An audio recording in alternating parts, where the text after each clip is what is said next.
Okay, this is Bath Trapped Mommy, College Gym Vids fan, going live on YouTube. I used my Tiki Live DVR. Let's see.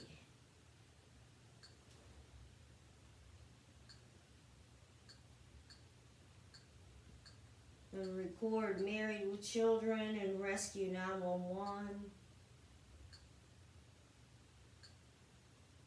Oh, there it is.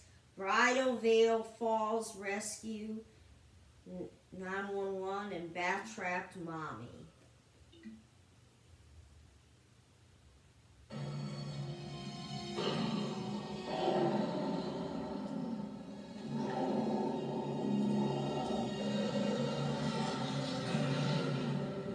Oh, this is Walker, Texas Ranger.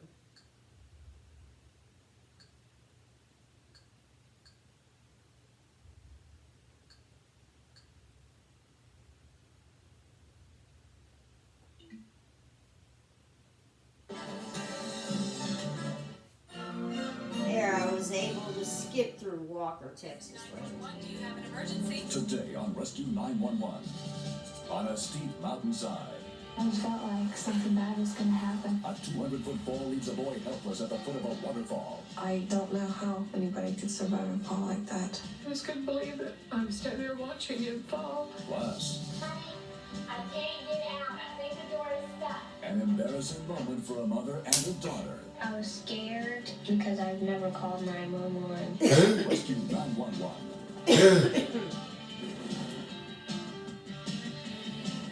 Oh, Bath Trapped Mommy is Yeah. the episode where the woman gets locked in the bathroom. Yeah, it's like the door is stuck.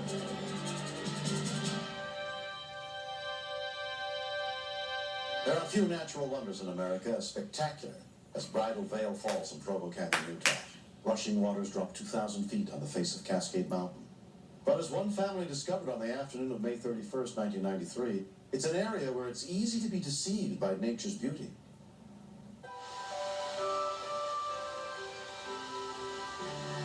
Thousands and thousands of guests visit Bridal Veil Falls during the summer months each year.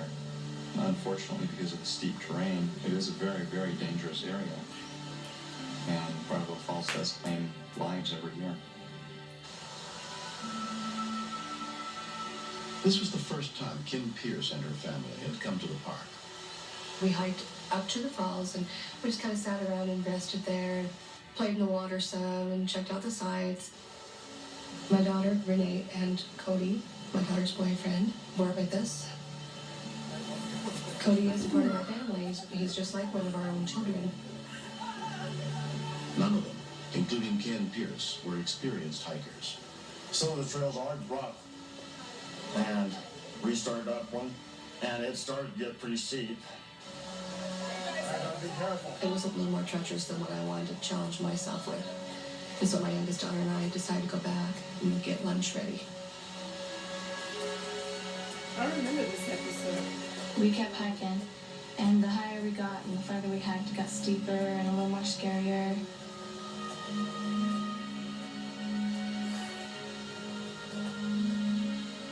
I started whining and wanted to go back down. But Cody wanted to continue on ahead.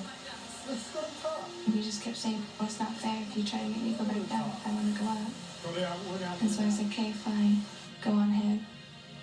We'll be waiting in the truck for you.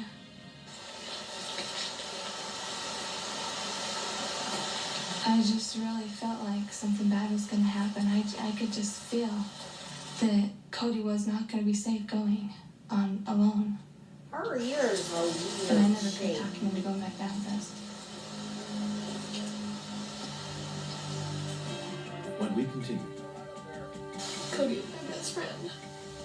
From the distance he fell, I honestly believe that nobody can make it.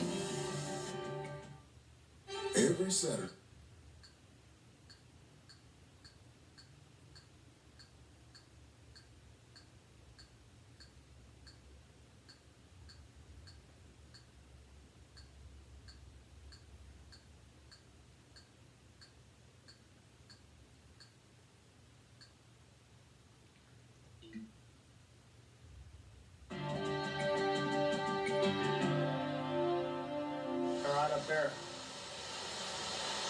You remember what he's wearing, Erica?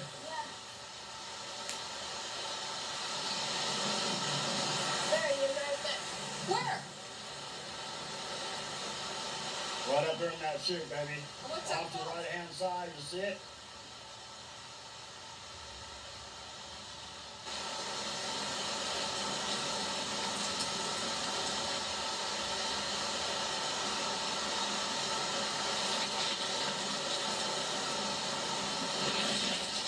Oh my God, I'm going to get help.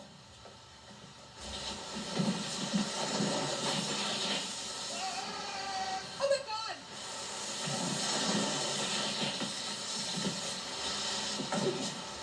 Tracy Robbins Byer was hiking with her brothers when she saw Cody fall.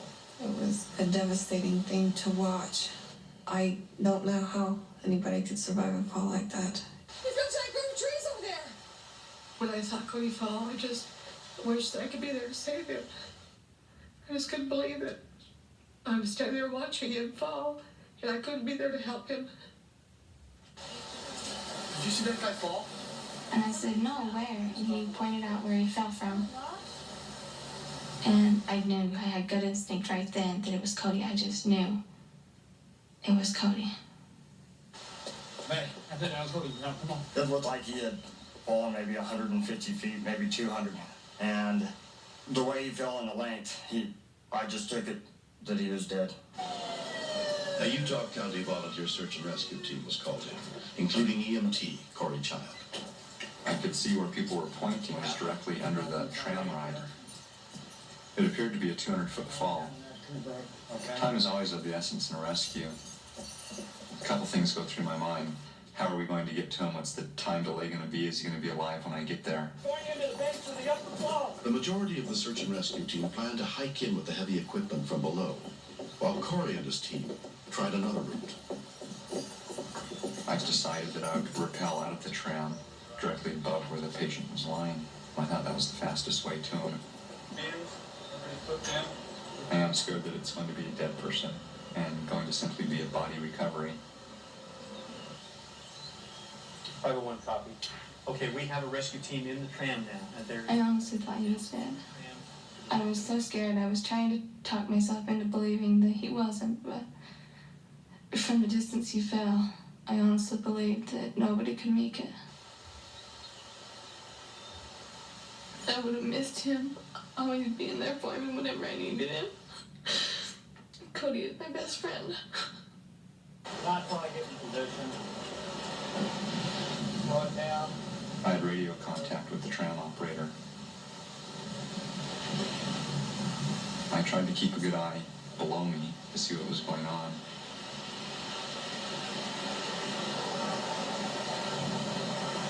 I could see where the victim was.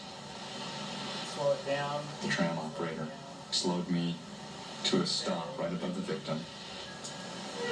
We drew the 300-foot rope out the door and watched it hit the ground.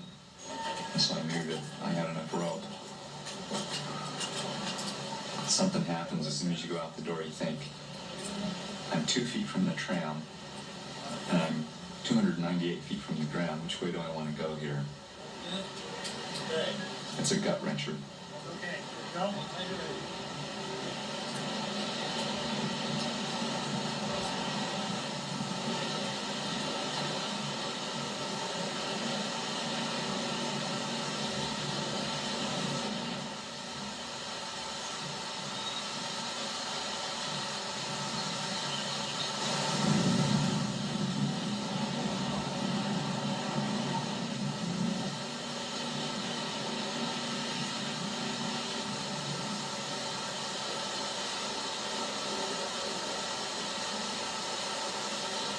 As I'm rappelling, I'm thinking, what am I going to find when I get to the ground?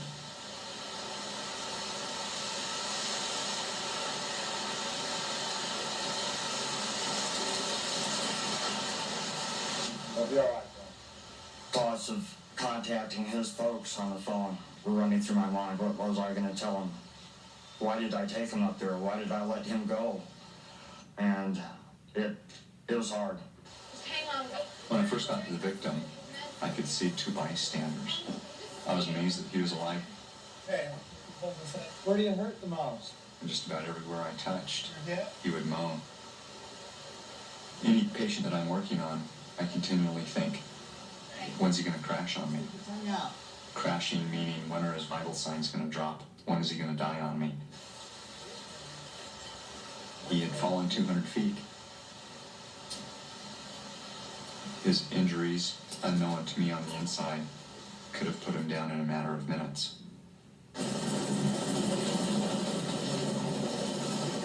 19-year-old Cody McQuillan was transported by helicopter to Utah Valley Regional Medical Center.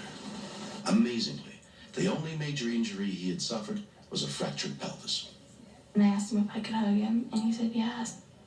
And I said, "Oh my gosh, I'm so glad that you are all right." Cody's mother, Linda McQuillan, came to the hospital as soon as she was notified about the accident. It was very emotional. He instantly became my little boy. When he saw me, he started to cry, and I started to cry. I told him how thankful I was he was alive and how much I loved him, and that everything would be okay. Cody is completely recovered from his injuries. When I found out how far I'd fallen, I think about how lucky I am. Lucky I'm not dead, I'm in a wheelchair. Lucky that I'm alive.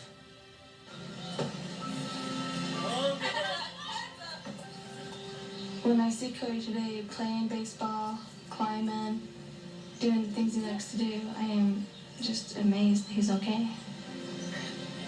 I still would like to know to this day how somebody can fall that great of a distance and not be dead.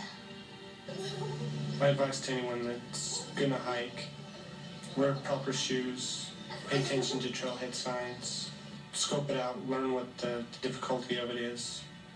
And if you don't think you can do it, don't do it. You can never be too safe. I'd just like to say to all of the people that helped rescue Cody how much I appreciate and thank them. It's just amazing that he's okay, and I think about that almost every day. Next. My mommy, she sat us in front of the TV and said, "Don't open the door to any stranger." Johnny Cat.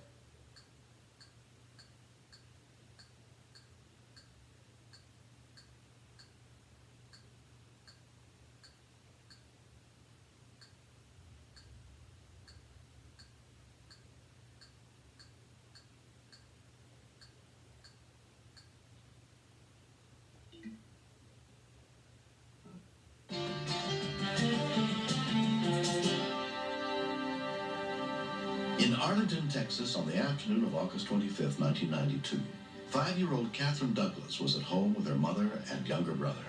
My mommy, she sat us in front of the TV and said, "Don't open the door to any stranger, and do not answer the phone." Then she took a shower.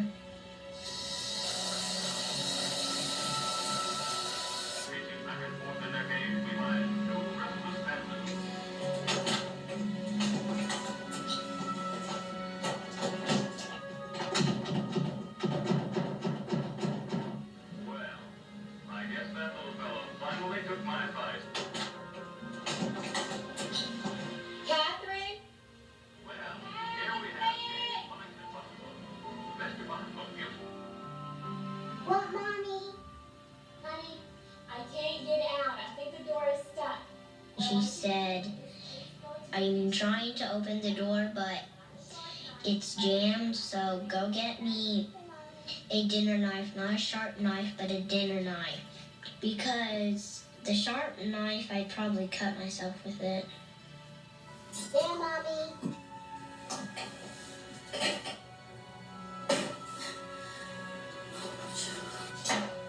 Okay, Catherine, are you still there? Yeah, Mommy. All right, sweetheart, I still can't get this door open. She still couldn't open it, and then she told me to call 911. Okay? But I was scared because I've never called 911. Hi, 911. What are you reporting? Well, hi, my name is Catherine, and I'm sorry to tell you. I hope you can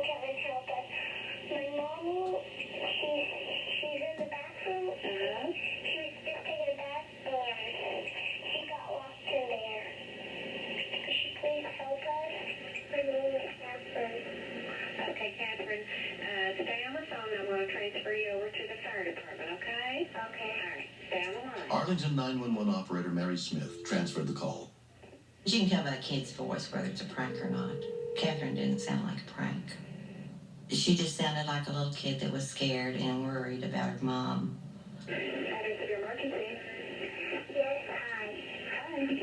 Fire dispatcher Tony Gutierrez took over the call. Okay, who's locked in the bathroom? Your mom is? Yes, and I'm very sad. I'm hungry. You're what? I'm hungry and my mom is locked in there and I don't know how to make food. First thing I thought of was, okay, are you calling me because you're hungry, or are you calling me because your mom's locked in the bathroom, is what I'm thinking. Is she hurt? No. It's just that the doorknob is broken and I don't know how to get her out. At one point, her voice cracked a little bit. That's when I tried to reassure her that everything was going to be okay. Catherine, how old are you? I'm 5. You're 5? I have a brother and he's 3. He's 3? And y'all are alone there with your mom? Yes. Okay, Catherine, I sent the fire department over to help your mom get out of the bathroom. Can you go to the front door and unlock it so they can get in? Okay, they're going to be in a big red fire truck, okay? Well, I'm scared of fire trucks. Well, they're not that. They're just... I don't know what to do with fire trucks. Well, the fireman's going to get off the fire truck and walk over to the door, okay? Maybe that was my mistake in telling her a big red fire truck was going to go out there. But I told her it was okay, that she wasn't going to have to do anything with the fire truck itself. Yes, Catherine? If you have any problems, would you call me back at 911? Yeah. Okay? Okay, Catherine. Bye-bye. I got off the phone with Catherine because we were very busy in fire dispatch at that point, and I didn't feel that there was any immediate danger and that I could let her go. Within 5 minutes, Arlington firefighters arrived at the scene, including David Potasic. A lock-in, it's pretty common, mostly with cars. But we don't have that many people getting locked into a bathroom. So that was kind of an unusual call to us. My mommy's in there. Okay, thank you. Ms. Douglas? Yes, sir. Forest Fire Department? She wasn't in any duress of any sort. She was just kind of like, I'm stuck, get me out of here. Dave, won't you go get some tools? All right. The hinges were on the inside. The doorknob, we had the screws on the inside. It didn't have the safety mechanism that most of them have, and we couldn't get a hammer underneath the door, so it was a good challenge. Want that lock mechanism from this side? They kept on trying to pull out the knob, then they took it off, but they couldn't open it. And I was really hungry then. Calling to 911, what are you reporting? I just wanted to tell you that I'm doing fine, but the firemen were just having hard work, and I'm not sure they can get my mom out. Are they there? Yes, but I'm not sure they can get my mom out. It's just taking them longer than she thought it should take them, obviously. 911 operator Sherry Gasky took Catherine's second call. I thought that was Darlin. I am not sure if my mom has stayed in there because Dale was saying eventually couldn't breakfast. And then I would always have to make peanut butter and jelly sandwiches for my brother. You'd have to make peanut butter and jelly sandwiches if she stayed in there? This is the episode where the fireman is having peanut butter and jelly sandwiches and Me and juice my brother boxes would with the kids. starve because I didn't know how to make food. Except peanut butter and jelly sandwiches. That's all And she could make. we was don't peanut even know butter the and way to jelly the sandwiches. grocery store. We don't know which way to go. Alrighty, bye-bye. Mary, I got that little girl. She's cute, isn't she?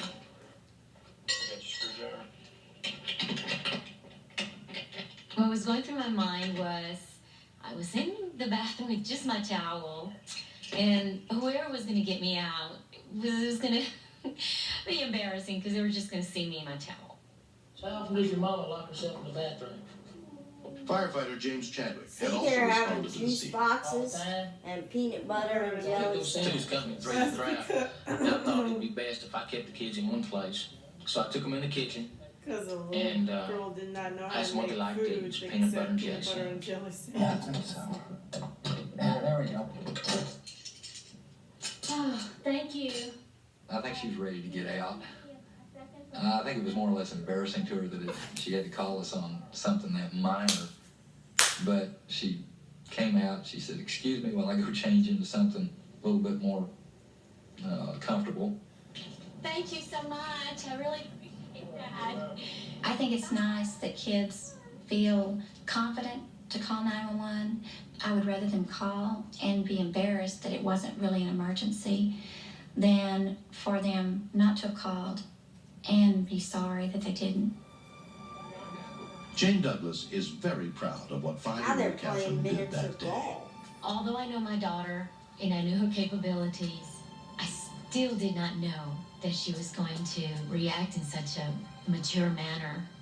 I was extremely amazed that a child that young can actually help an adult, a grown-up.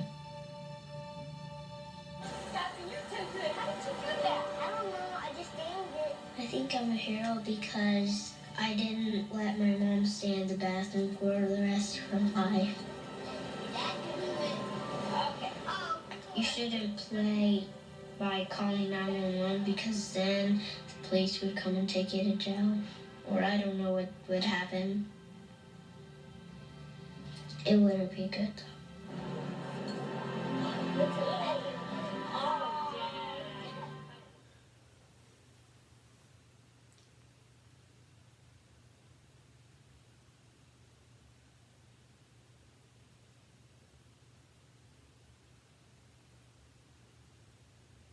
Bridal Veil Falls Rescue.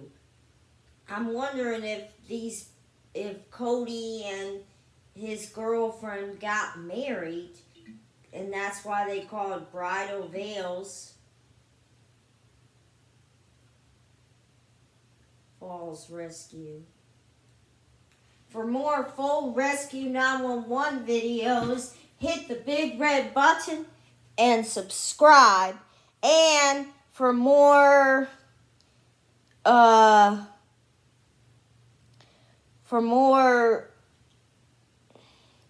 full college gymnastics meets, hit the big red button and subscribe. Of course, if you already hit the big red button and subscribed a long time ago, then you don't need to subscribe again. But for new people to my channel, feel free to leave comments on my videos. I use Filmora Go to film my videos. Well, I mean, actually, I just filmed the videos with the camera on my iPad, but then I put it into the Filmora Go software, and then I can add stickers like subscribe, leave a comment, and other stuff. Hit the big red button and subscribe. Peace out, YouTube.